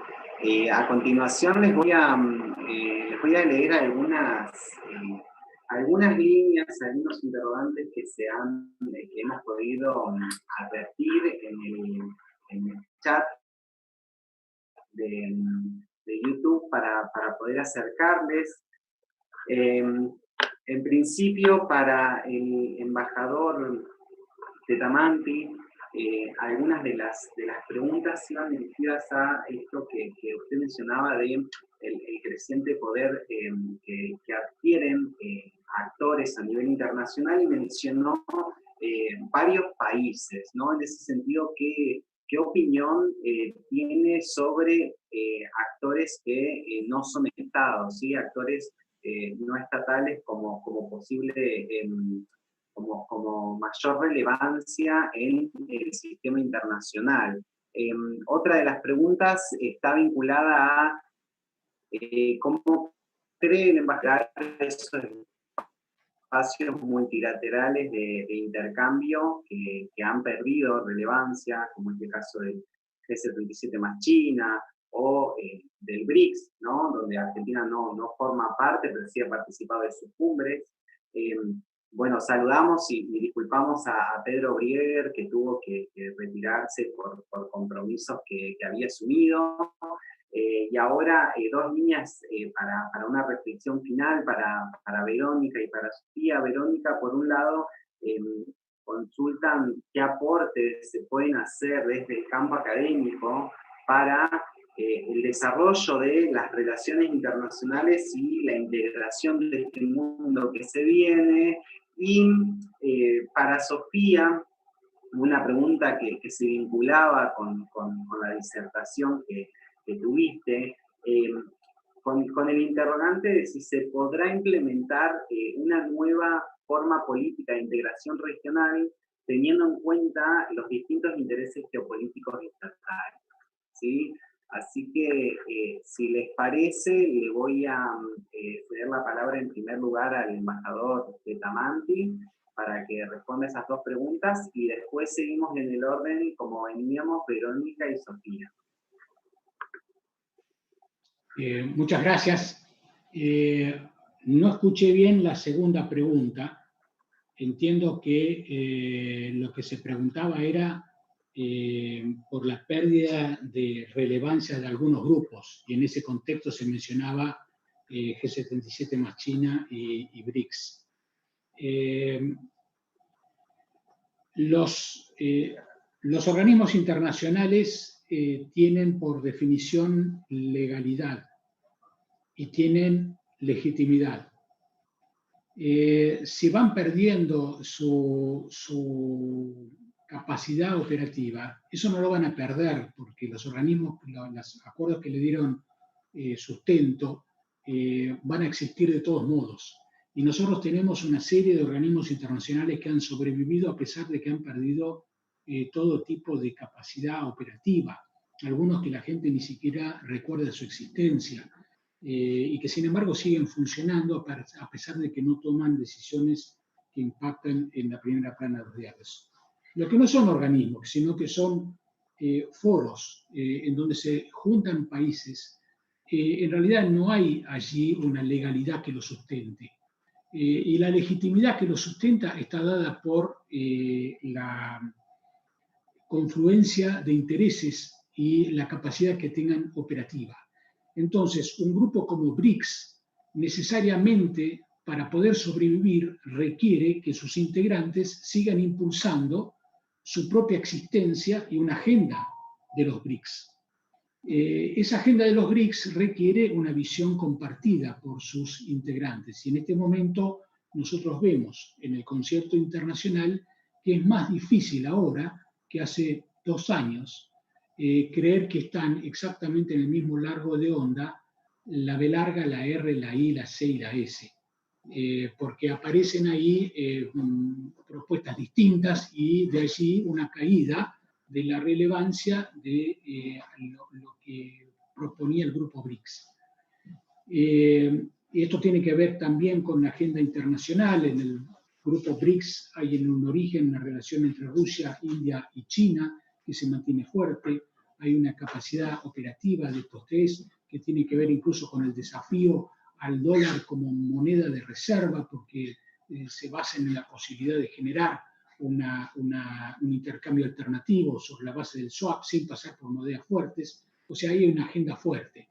Uno se pregunta tal vez si los otros integrantes del BRICS adhieren exactamente a esta filosofía. El grupo de los 77 sigue existiendo, obviamente. Nosotros participamos del grupo 77, tiene una agenda muy importante y nosotros le reconocemos también el apoyo que hemos recibido en la cuestión de las Islas Malvinas, pero no cabe ninguna duda también que hay algunos ruidos que antes no existían. Está el grupo 77 más China, tiene en su interior a un actor de primer nivel, con una agenda muy compleja y de interrelación con otras grandes fuerzas, que no encaja exactamente con el planteo que hace el grupo de los 77. Entonces, a veces aparecen dificultades para mantener una posición común cuando lo que China está planteando tal vez sea, por ejemplo, su rivalidad con Estados Unidos. Dentro del grupo de los 77, asimismo, uno nota una diferencia entre aquellos países que de todos modos siguen siendo el objeto de una asistencia del norte, sobre todo los países que son de menor desarrollo relativo, y lo que era el planteo original del grupo de los 77, que era no ponerle un techo al desarrollo de los países y tratar de que haya un mundo igualitario. Y por lo tanto, lo que a lo mejor satisface, por lo menos en el corto plazo, a algunos, ya no tiene tanta repercusión en otros países que quedan afuera de esa contienda, y aparece también una discusión sobre los países de desarrollo intermedio. Entonces, la agenda se hace un poquito más compleja. Por eso, estos grupos van evolucionando a medida que evoluciona, y esa agenda norte-sur, donde el norte tiene y el sur son todos los que no tienen tanto, aparece ahora un poco más fragmentada. No es que no exista, pero aparece fragmentada. En la primera pregunta, donde me preguntaban sobre los actores no gubernamentales, no es que uno quiere identificar un grupo específico, pero hay algunos temas que han excedido la voluntad de los Estados-nación. Un ejemplo muy claro me parece que es el tema del medio ambiente, en donde hay posiciones de Estado, como puede haber ahora con respecto a los acuerdos de París, pero hay un reclamo de la sociedad que va por encima de lo que puede hacer la postura de algunos países y de alguna manera le cuestionan y le condicionan la posición que el país-estado puede llegar a tener por otros motivos frente a un tema de interés global. Lo mismo se puede decir, y puse como ejemplo, con respecto al tema de la igualdad de género, en donde se está planteando que esto, más allá de lo que pueda llegar a ser activos culturales o hasta religiosos, hay una comunidad internacional que está planteando una agenda que excede a un Estado-nación. Lo hemos visto con derechos humanos, es decir, son temas que van a ser ineludibles para los Estados-nación. Y el planteo que se está haciendo no está contenido necesariamente en los organismos internacionales que le han tratado de dar un lugar para que puedan ir los observadores, digamos, de la sociedad civil, pero con los métodos de comunicación actuales eso excede, porque es mucho más fácil para cualquier grupo hoy encontrar con alguien que tiene los mismos intereses en la otra punta del planeta que andar preocupándose cómo se van a meter en una reunión que tiene lugar en Ginebra o Nueva York o donde fuere. Y eso genera esta agenda que yo digo que es global y donde nos satisface, si queremos, es que la Argentina ya había adoptado a muchos de estos planteos que son globales como una realidad de Argentina. Para poner un ejemplo de cierre, estamos hablando de tolerancia cultural y religiosa. La Argentina tiene muchas cuentas pendientes en ese terreno, pero me parece que es muy claro que hemos construido una sociedad con gente de diversos orígenes que viven en una comunidad mucho más inserta en sí misma que muchas veces aquellas comunidades donde han provenido los antecesores de los que hoy viven en la Argentina, con lo cual de alguna manera somos una prueba que se pueden superar esas diferencias a pesar de que nosotros mismos todavía tengamos mucho por superar. Entonces, yo cierro con eso, hablando de las fortalezas de la Argentina. No todo lo tenemos que tratar de imitar de otro lado. Hay algunas cosas que hemos generado nosotros que vale la pena también mostrarlos como algún ejemplo de algo que otro podría llegar a copiar. Gracias.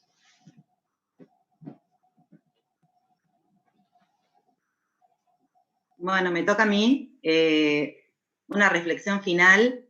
La verdad que se abordaron muchos temas. Mi punto de vista es desde la academia, desde el campo de las relaciones internacionales, y por lo tanto yo insisto en esta perspectiva crítica, interdisciplinaria, algo que viene haciendo la disciplina desde hace algún tiempo, que reclama, me hace acordar recién lo que decía el vicecanciller, este reclamo que estuvo tan presente durante la Guerra Fría, ¿sí? Y que tuvo que ver con esa conferencia de Bandung en 1955 y que después terminó cristalizándose en el movimiento de países no alineados. Ese reclamo que de alguna manera, producto de la insistencia dentro de la disciplina de las relaciones internacionales sobre el estudio de las polaridades y de las potencias, de alguna manera invisibilizó esta otra historia que vuelve a resurgir con fuerza, ¿sí? Y no es casual. La insistencia en estudiar a los estados, ¿sí? Como esas entidades, digamos, reificadas y desatendiendo a las sociedades, me parece que es algo que vuelve con fuerza, que quizás este momento de pandemia, si bien se viene haciendo hace tiempo, pero este momento, digamos, que quizás lo que hizo fue abrir la posibilidad de poder reflexionar, ¿sí? Y para mí, digamos, la entrada del conocimiento tiene que ver más que con respuestas, ¿sí? Con buenas preguntas, ¿sí? Y esas buenas preguntas yo creo que provienen desde el espacio de la reflexión. Por eso insisto en que para el caso de América Latina, nuestro compromiso tiene que ser esto de repensar con quién América Latina interlocuta mejor, ¿sí? Tener en cuenta la singularidad latinoamericana, tener en cuenta eso que dije antes, que es su cohabitación con un poder hegemónico, ¿sí? Lo cual no hizo históricamente fácil el hecho de que América Latina se relacionara autónomamente con otras potencias, ¿sí? Y en este caso estoy haciendo referencia hoy a Rusia y a China, por ejemplo, ¿sí? Pero bueno, en eso estamos dentro de la academia intentando reflexionar sobre otros aspectos y sobre todo, y acá retomo algo también que escuché que dijo Pedro, esto de nuestras relaciones con otros continentes, como por ejemplo África, ¿sí? Y gran parte de Asia. Reflexionar sobre las posibilidades de interlocutar con otros, ¿sí? Pero primero tenemos que dialogar con nosotros, ¿sí? Como región, y hacernos preguntas respecto de las demandas de las sociedades dentro de nuestros estados, ¿sí? Así que me parece que con eso es con lo que quiero terminar. Muchas gracias.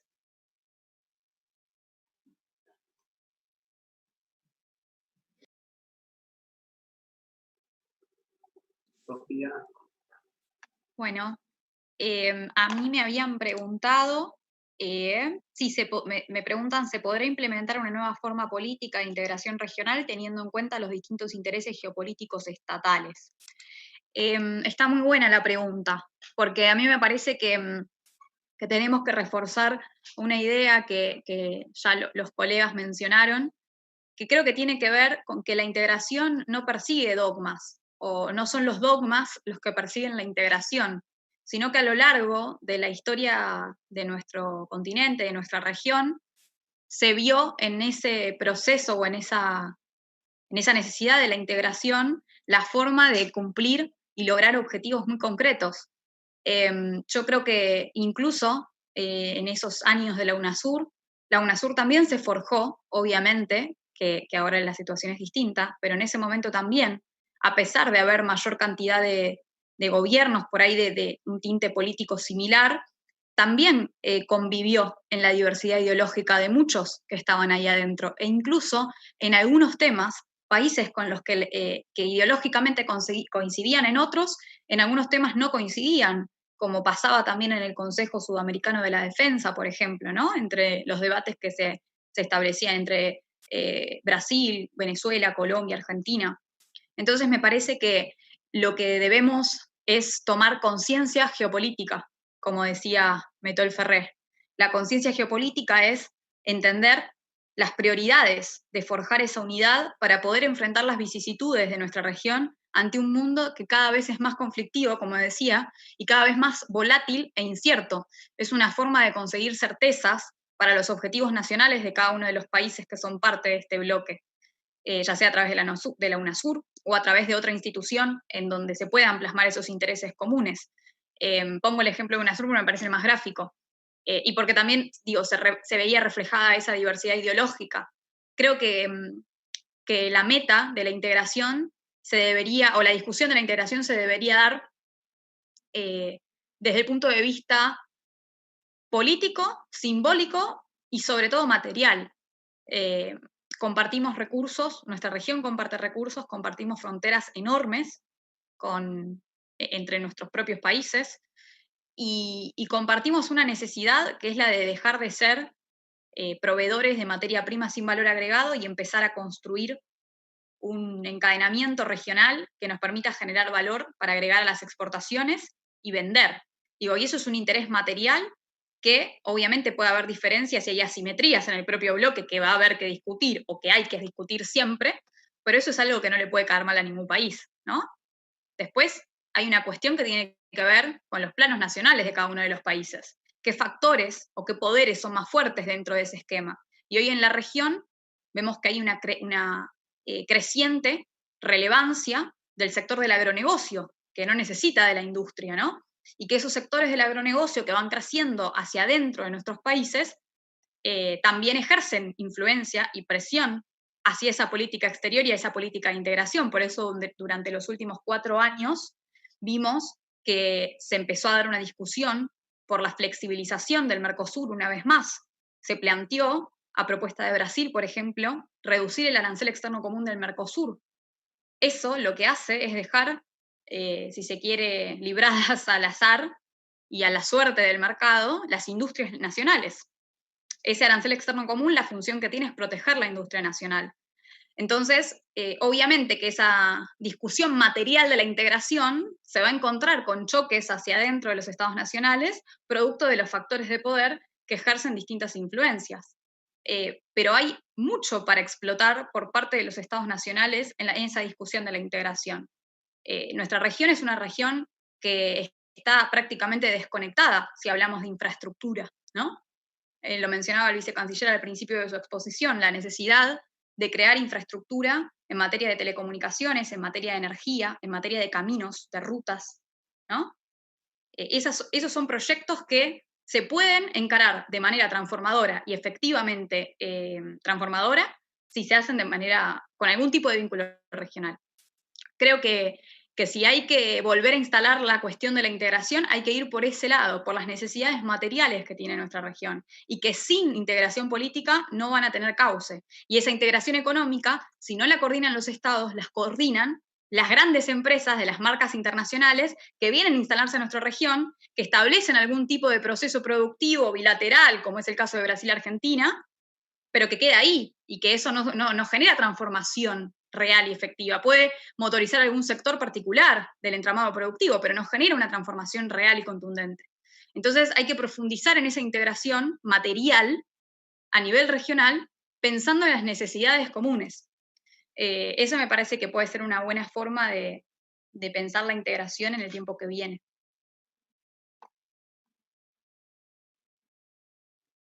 Bueno, muchísimas gracias a todos, a todas, a los panelistas, a las panelistas. La verdad es que ha sido una jornada súper enriquecedora. Todas las exposiciones tuvieron un nivel muy elevado, pero también nos permitieron pensar en esto que decía Sofía, ¿no? De este pensamiento situado, este pensamiento que tiene que ver con poder pensar un proyecto de país, poder pensar un escenario a partir de una mirada crítica, a partir de lo que hacemos todos los días, pero también poder conceptualizarlo en esta lógica más dialéctica entre la teoría y la práctica. Estamos muy contentos, muy contentas, salió hermoso, les agradecemos mucho, también les agradecemos mucho la participación a todos, a todas los que han sido parte, y nos queda mucho por delante. El 3 de noviembre nos vemos para profundizar, indagar sobre América Latina, balance, perspectivas de la integración regional. Tenemos por delante también Malvinas, tenemos por delante la cuestión antártica, tenemos por delante los estados subnacionales, la cuestión federal, tenemos un montón por delante en este recorrido que hemos iniciado ya hace un par de semanas y que la verdad es que nos alegra muchísimo y queremos destacar la importancia de estos encuentros tan enriquecedores, ¿no? Así que bueno, muchísimas gracias a todos, a todas por habernos acompañado. Nos vemos el 3 de noviembre para profundizar sobre América Latina. Un placer haber compartido este momento y estamos en contacto hasta el nuevo encuentro de nuestro ciclo de pensamiento sobre política exterior. Saludos. Gracias. Hasta luego.